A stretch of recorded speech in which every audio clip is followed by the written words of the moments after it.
Twongeye kubaha ikaze ku muyoboro bamenyesha ibyo mutazi ukabutse ibyo mwibagiwe Inkorane TV. Uyu ni wa mwanya mukunda mwese w'ikiganiro inkuru ikora ku mutima. Ni ikiganiro kibagezaho inkuru zuje ubuhanga zikabatembereza hirya no hino zikanabakora ku mutima mu buryo bumwe cyangwa ubundi. Inkuru uyu munsi nayo nta kabuza iragaruka ku mutima. Ni inkuru idasanzwe iri butujyane mu cyaro kimwe hano muri Afurika, aho umukobwa witwa Maisha yafatwaga nk'umuvumo n'umwaka ku muryango n'agace yari atuyemo muri rusange.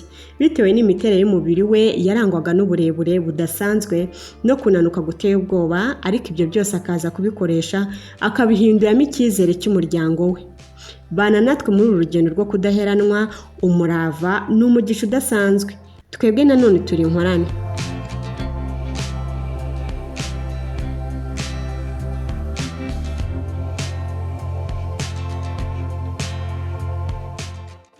Inkuru yacu turayihera ahantu runaka muri Afurika. Ni mu cyaro kiri rwagati mu ishyamba, aho umukobwa wacu Maisha yiberaga. Kuva mu buto bwe, Maisha yari umukobwa ugaragara cyane kubera uburebure bwe bumeze nk'inyubako ya City Tower, akanagira ukunanuka kwibazwaho na buri wese. Abatuye muri ako gace bahoraga bamwibazaho, bamunegura kandi bavuga ko ateye nabi mu buryo buri wese atakwifuza.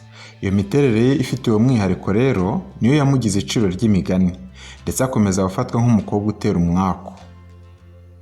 Nyamara hatitaye kuri ibyo byose yashinjwaga, Maisha yakomeza kugubwa neza cyane kuko abakobwa batanu bavaga inda imwe nawe ari nabo barumuna be bakomeza kumuba hafi cyane no kumutera umurava. Rwose mu ntangiriro bamubaga hafi cyane bakamurwanaho muri urwo ruhuri rw'ibyamusebyaga. Gusa igihe cyarageze bihindura isura. Byahinduye isura ubwo abo bakobwa bari bamaze gukura. Byose byatewe n'uko mu muco wabo nta mukobwa wari wemerewe kurongorwa mbere ya mukuru we. Bitewe rero n'uko Maisha yafatwaga nk'umukobwa udashyitse kandi waba anatera umwaku, usibye no kumutereta nta n'umusore washakaga kureba haciye. Ibyo rero byatumye ahita akumira barumuna be batanu kurongorwa. Ubwo rero bari bageze mu myaka 30, barumuna ba Maisha babonye ko mukuru wabo ababereye umuvumo, nabo batangira kumusukaho uburakari butagira ingano. Bamushinjaga kuba batabasha kurongorwa ndetse n'ibindi bibazo byose bahuraga nabyo mu buzima bwabo. Icyahoze ari urukundo no kumushyigikira cyahise gihindukamo urwango no kumuhoza ku nkeke. Bashoboraga kumutukira mu ruhame bakamwangiriza ibyo yari atunze kandi bakamuhungira kure mu gihe bari mu muryango. Reka rero umunsi umwe muri barumuna ba Maisha azakora ibidasanzwe. Yarakugenda yajya mu busitani Maisha yari yarakoze araburimbura, kandi ariho Maisha yajyaga kuruhukira akabonera umutuzo. Indabyo Maisha yari yarateye uwo murumuna we yaraziranduye, maze agura umunyu mwinshi acucagiza muri ubwo busitani ngo atazagira ikintu cyongera kumera aho hantu. Ngiki ikintu cyagoye Maisha kurusha ibindi byose, ariko kandi kimutera umurava wo gukomeza guharanira amahoro ye. Yakundaga gushakira ubuhungiro muri we imbere, umwanya we wose akawukoresha mu mirimo itandukanye yo mu rugo, nko gukora isuku, guteka, kongera kuvugurura ubusitani bwe n'ibindi. Ibi byatumye aba umuhanga cyane muri iyo mirimo, ndetse n'urugo rwabo agatuma ruhorana isuku itarabonekaga ahandi. Ubuhanga bwe no kuba umuntu wishakamo ibisubizo byari bimworoheye, no muri ibyo bihe byari bigoye rwose.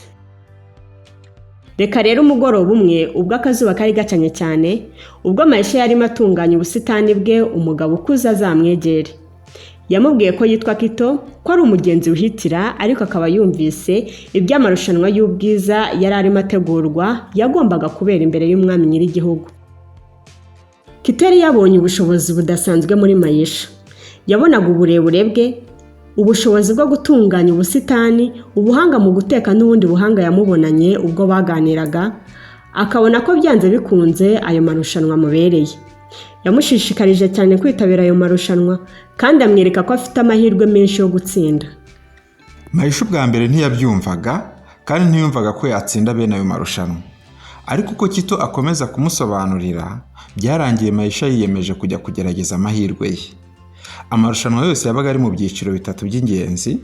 Icyiciro cya mbere kwari ukurushanwa berekana ubuhanga mu gutunganya ubusitani, icyiciro cya kabiri kwari uguteka, hanyuma icyiciro cya gatatu kikaba kureba ubuhanga bw'abarushanwa mu gukemura ibibazo.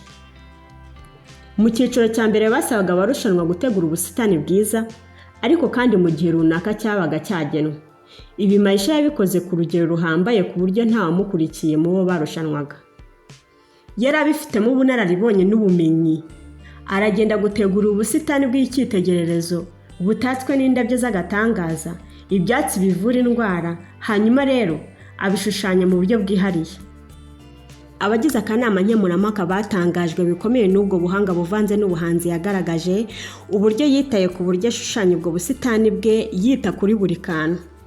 Nguko uko Maisha yari yatsinze icyiciro cya mbere nta muhate mwinshi abishyizemo, ahubwo bisa nk'ibyikora.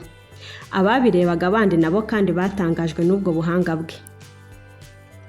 Reka rero bazanyarukire ku cyiciro cya kabiri kigendanye no guteka ifunguro rigenewe umwami nyir'igihugu.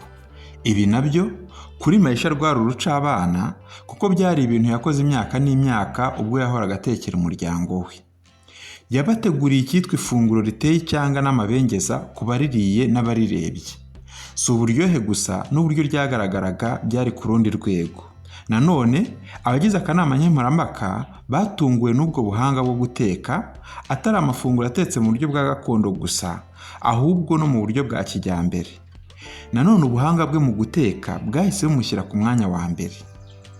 Icyiciro cya gatatu rero cyari cyo kugaragaza ubuhanga bwo mu mutwe, ubumenyi n'ubushobozi bwo gukemura ibibazo. Maisha ubuzima bwe bwose yakunze kuba inshuti y'ibitabo, yari yarasomye ibintu byinshi, yarigwijeho ubumenyi butandukanye kandi mu ngingo zitandukanye. Ibi rero nibyo byatumye asubizanya ibibazo yabajijwe gushira amanga gukomeye, anatanga ibisubizo by'ingenzi ku bibazo by'urusobe byari byugarije icyo gihugu. Nanone abagize akanama nkemurampaka batangajwe n'ubushobozi bwe bwo gusubiza vuba kandi agatanga ibisubizo by'indashyikirwa.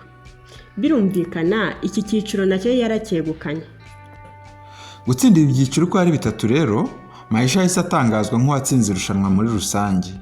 Birumvikana iyi ntsinzi yamuzaniye umunezero udasanzwe no kumva aruhutse. Icyari gisigaye kwari ukwereka umwami nyir'igihugu, maze nawe aramushima cyane, ashima ubuhanga bwe n'ubumenyi yibitseho. Umwami yamubonye nk'umugore mwiza wamuba hafi akamufasha kuyobora igihugu akoresheje ubwenge n'ubuhanga bye. Nguko uko Maisha yari ahindutse umwamikazi. Uku kuzamurwa mu ntera kwa Maisha avuye ku kuba ikivume mu muryango mugari agahinduka umwamikazi w'igihugu cyose, byabaye igihamya cyo kudaheranwa no gukomera kw'imbere muri we. Barumuna be bari barakomeje kumushyira ku nkeke, babaye nk'abakozwe n'isoni. Babonye neza amakosa akomeye bari barakoze, maze bihutira gusaba mukuru wabo imbabazi. Nk'uko byumvikana, Maisha yabagiriye ubuntu arabababarira kandi abasezeranya kuzana amahoro mu muryango. Kuba umwamikazi kwa Maisha kandi ntikwasiganye no kuzamura icyiciro cy'imibereho y'umuryango avukamo. Barumuna be bumvaga ko bagumuye bahise babona abasore beza cyane bararongorwa. Agace k'iwabo kamufataga nk'umunyamwaku n'umuvumo, ubu noneho karamureba nk'umunyamugisha. Inkuru ya Maisha n'ibyo yagezeho byabaye inkuru yahise yamamara hirya no hino, ikomeza gukora benshi ku mutima, ibereka ko bagomba kureba ibirenze uko umuntu agaragara inyuma, ahubwo bagaha agaciro cyane ibiri mu muntu imbere.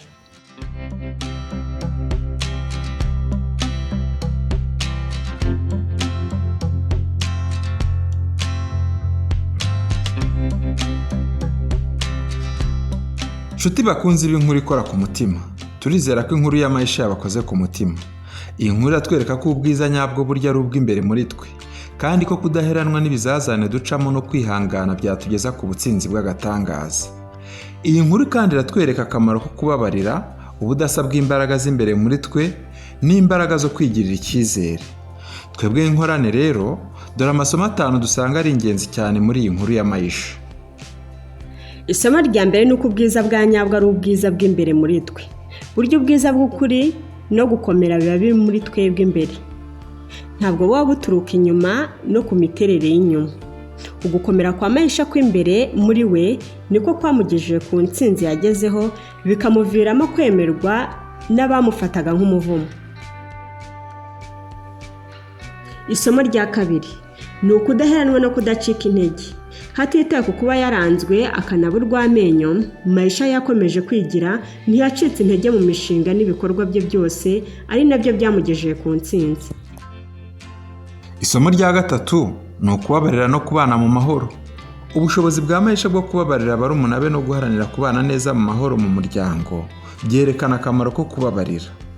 Isomo rya 4 ni ukwigirira icyizere.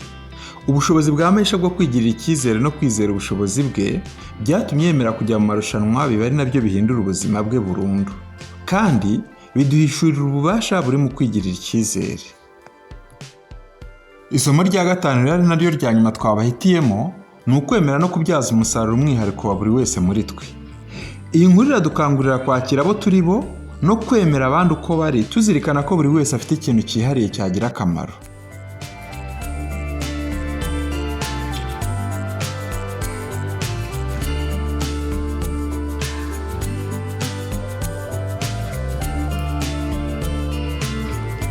Mwakoze cyane kubana natwe muri iyi nkuru ikora ku mutima. Turizera ko inkuru ya Maisha yagukoze ku mutima nk'uko natwe yadukoze ku mutima ubwo twayibabwiraga. Niba rero yagukoze ku mutima, nawe gira uwo ukora ku mutima uyumusangiza. Ibyo bizatuma ikora benshi ku mutima, bityo natwe turusheho gukora byinshi bikora benshi ku mutima. Uko mukomeza kutwumva turi inkorane. Inkuru zikora ku mutima zo nakagaruka.